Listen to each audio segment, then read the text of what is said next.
Биринчиден биз бисквитке пропитка жасап алабыз. Андан соң 5 мүнөт жайылтко кайнатып алабыз.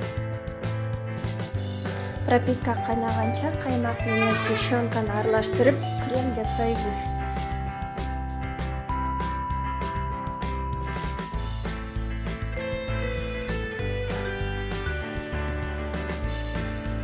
Пропитканы кайнагандан кийин муздатып алуу керек.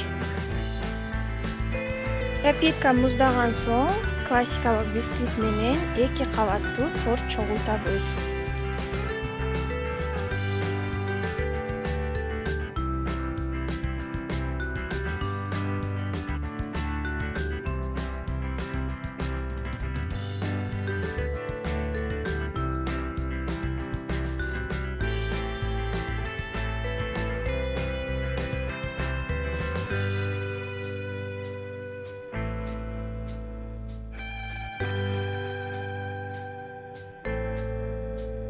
Торту чогулткандан кийин үстүн кокосовый стружка же шоколад менен кооздоп койсок болот.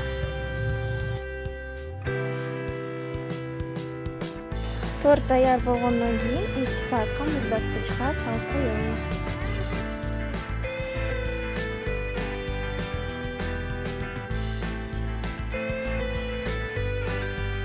Муздаткычтан алып чыгып, чай же кофе менен чогуу чай ичсеңиз болот.